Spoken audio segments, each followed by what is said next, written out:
అనగనగా ఒక bright villa అనే ఊరిలో నైనిక అనే చిన్న అమ్మాయి ఉండేది. నైనికకు ఆడుకోవడం, పుస్తకాలు చదవడం, కలలు కంటూ ఉండడం అంటే చాలా ఇష్టం. కానీ ఒక సమస్య ఉంది. నైనిక ఎక్కువగా ఎవరితోనూ మాట్లాడేది కాదు. స్కూల్లో ఏమీ అడగదు. ఇంట్లో కూడా నాన్న, అమ్మతో తన రోజు ఎలా గడిచిందో కూడా చెప్పదు. నోరు మెదపకుండా కేవలం తల ఊపుతూ ఉండేది. ఒకరోజు పార్కులో నడుచుకుంటూ వెళ్తుండగా పెద్ద చెట్టు కింద బ్లూ బాక్స్ కనిపించింది. ఆశ్చర్యంగా నైనిక పెట్టెను తీయగానే హాయ్ నైనిక అని పెట్టె పలికింది. అబ్బా, నువ్వు మాట్లాడతావా? నైనిక ఆశ్చర్యంతో అడిగింది.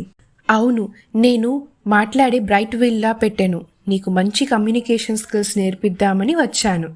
నాకు ఏం మాట్లాడాలో అర్థం కావడం లేదు అని నైనిక నెమ్మదిగా చెప్పింది.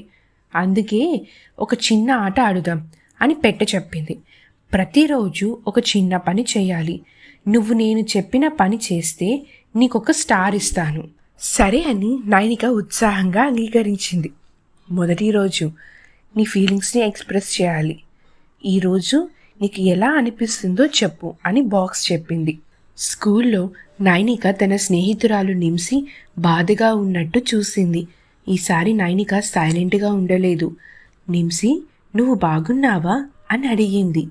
లేదు, నా పెన్సిల్ కేస్ పోయింది. నాది వాడుకో, నువ్వు హ్యాపీగా ఉండాలి అని నైనిక చెప్పింది.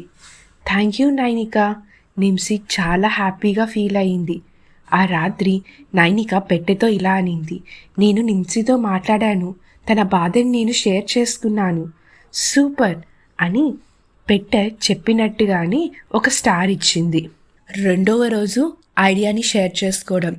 ఈరోజు క్లాస్లో ఓ ఐడియా చెప్పాలి అని పెట్టె సూచించింది.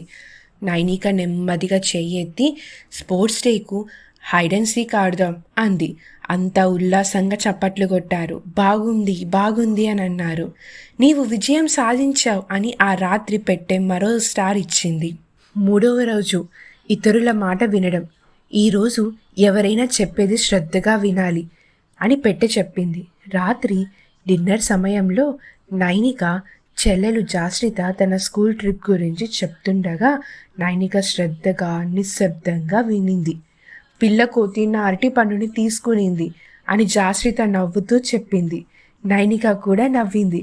బాగుంది, ఇంకేం జరిగింది? జాస్రిత ట్రిప్లో జరిగిన ఫన్నీ ఇన్సిడెంట్స్ అన్నీ షేర్ చేసుకునింది. నైనికకు ఇంకొక స్టార్ దక్కింది. నాలుగవ రోజు క్వశ్చన్ అడగడం. ఈరోజు ఓ ప్రశ్న అడగాలి అని పెట్టె చెప్పింది. నైనిక తన టీచర్ను అడిగింది. సూర్యుడు ఎందుకు పసుపు రంగులో ఉంటాడు? చక్కగా అడిగాం నైనిక అని చెప్పి టీచర్ నీట్గా ఎక్స్ప్లెయిన్ చేసి చెప్పింది. నైనిక ఆనందంగా మెరుస్తూ నిలిచింది. ఇంకొక స్టార్ దక్కించుకునింది. ఐదవ రోజు థ్యాంక్ యూ చెప్పడం. ఈరోజు చివరి పని, ఎవరికైనా థ్యాంక్ యూ చెప్పాలి అని పెట్టె చెప్పింది. స్కూల్ బస్ దిగేటప్పుడు నైనిక డ్రైవర్ అన్నయ్యతో ఇలా అనింది. ప్రతిరోజు మమ్మల్ని సేఫ్గా తీసుకొని వెళ్తున్నందుకు థ్యాంక్ యూ అన్నయ్య అని చెప్పింది. ఆ అన్నయ్య నవ్వుతూ నువ్వు చాలా మంచి అమ్మాయివి నైనిక అన్నాడు. ఆ రాత్రి పెట్టె ప్రకాశిస్తూ అంది. నీవు మాట్లాడడం, వినడం, ప్రశ్నించడం, ఆనందాన్ని పంచుకోవడం నేర్చుకున్నావు. నీవు ఇప్పుడు నిజమైన కమ్యూనికేటర్వి అని అనింది.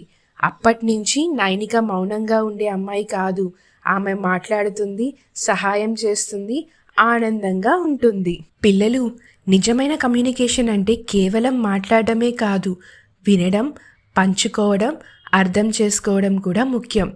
ఎప్పుడైతే మన థాట్స్ని ఎక్స్ప్రెస్ చేస్తూ ఎదుటి వాళ్ళు చెప్పేది వింటామో అప్పుడే మనం స్మార్ట్గా, తెలివిగా పెరుగుతాం. మీకు ఈ వీడియో కానీ నచ్చితే మీ బుజ్జి చేతులతో లైక్ చేసి కిడ్స్ ఇన్ఫో ఛానల్కి సబ్స్క్రైబ్ చేసుకోవడం మర్చిపోవద్దు. See you in next video. Bye bye.